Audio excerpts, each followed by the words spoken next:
That's right. I thought I would do a bit of a pros and a cons of Xmaxx ownership. Now, of course, this is going to be different for everybody. What is a pro for some people might be a con for others. You know, positives and negatives is all relative on your situation, where you run it, how much you want to spend on it, where you can store it. And I'll just get straight in with mine. Remember, this is personal to me. Ultimately, it is just a bit of fun. The first point I'll start off with is the cost of it.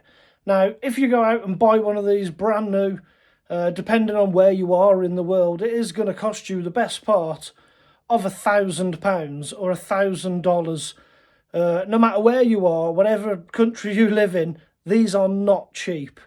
They're not cheap to buy, and they're not cheap to stick batteries in. So that's the next point I'll move on to, is the batteries. Now, I do run cheap batteries in them. I've had good luck with cheaper brands of batteries. So I'm running in these Rapids. That's upside down. These Rapids. Now, I've had good luck with these. These cost me, what, £32 from Hobby King here in the UK. I'm sure in other parts of the world they're cheaper or more expensive. But for me, I've kept the cost down with this by running them. And of course, it does take two at a time. And it will eat through these 6,000 ones. It'll eat through them in 20 minutes, half hour, 40 minutes, depending on how you're running it, where you're running it, what you're doing with it. So that's my first two, the initial cost, the outlay of it, and then filling it with batteries. The next negative I could put on it is the weight. It's not as heavy as the 8S Armor range because it's plastic, but it is heavy enough that, you know, when you struggle to walk any distance anyway, to have one of these die on you 100 metres, 150 metres from your car can be a bit of a task to get it back. So I've had to come up with inventive ways, which I've managed. Another small con is it's pretty darn scary when it's crashing and coming at you, or it's jumping and it's in the air and it's coming at your head. You think, this is pretty big, this. And that'll take me on to my next and final con, which these aren't really cons. They could be a positive. It is the size of it. You don't realise how big these are unless you've got one in your place where you normally work, where you normally keep your standard trucks. You bring this thing home for the first time and you realise it's a bit of a beast. Let me try and get it next to some things to give you a bit of a comparison on size. This is a standard 1/8 truggy. So it's wider and a bit longer than a 1/8 buggy. So it's a fair sized truck. Now, when you take this out, it runs over stuff good. It's a good size. It's a good truck. That's obviously the Hobbies SSTE. Compared to an X-Maxx, it's tiny. Here's the good old trusty Max, the good old Beta Max that we absolutely bash hard. Compared to an X-Maxx, tiny.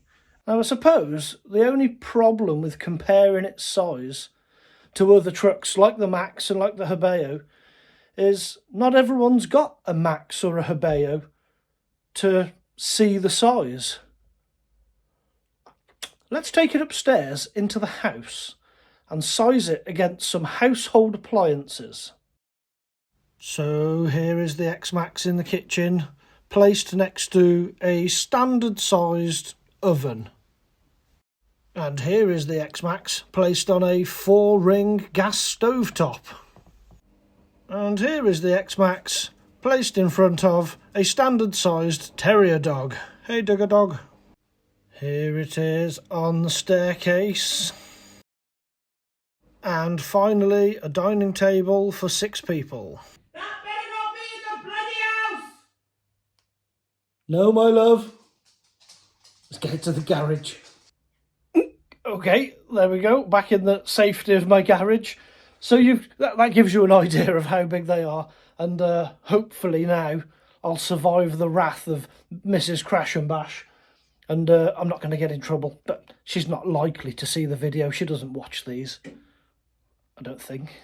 I hope she doesn't.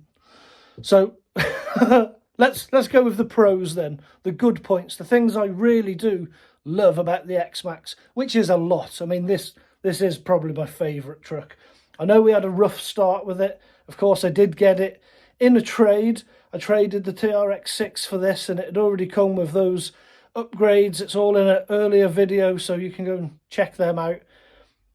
The good things about this truck, again, it could be a bad thing to some, but for me, the size of this is impressive.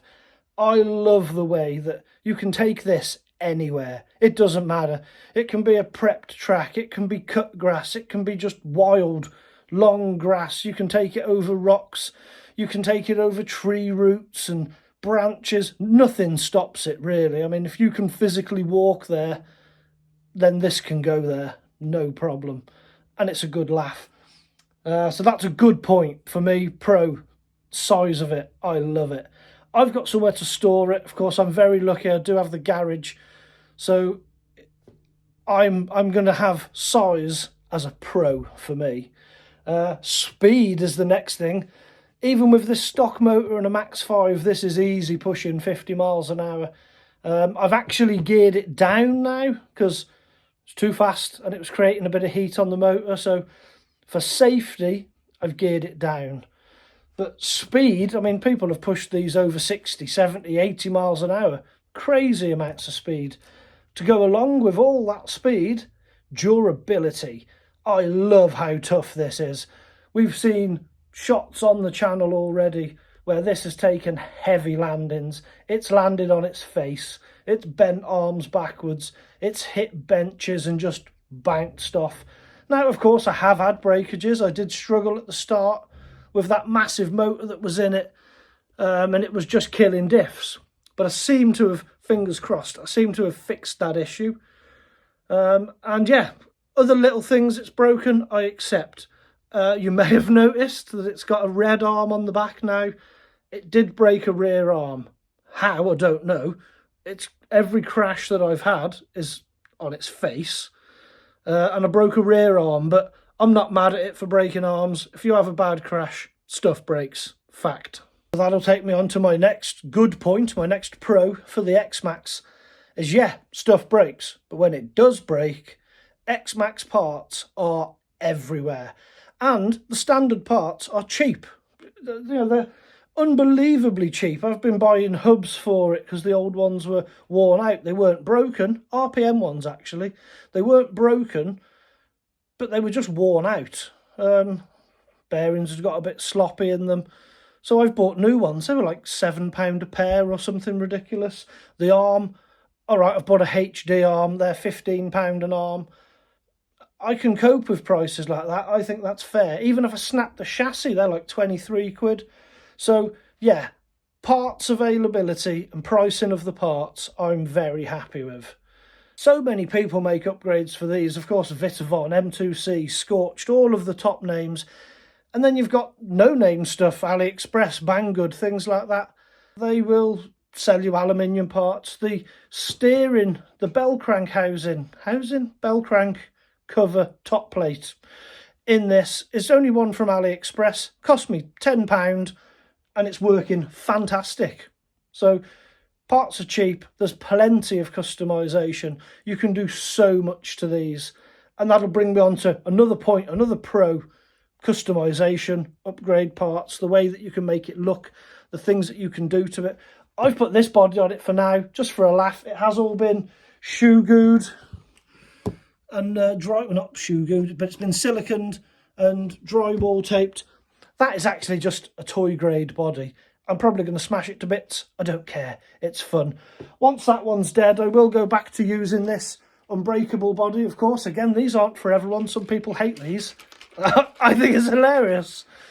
I like the unbreakable bodies. They work perfect for my need. So that brings me to the end of my pros and cons little summary of how life's going with my X-Maxx. Overall, I love it. It's fantastic. It's the best truck I own by far. It is just a laugh. Remember, we are grown men playing with toy cars. Don't take life too seriously. It is just a bit of fun. Hopefully I'm not in too much trouble with Mrs. Crash and Bash upstairs. I'll go up and find out. Please do subscribe if you're not subscribed and you've enjoyed this one. Bash the bell and I will see you on the next one. Goodbye.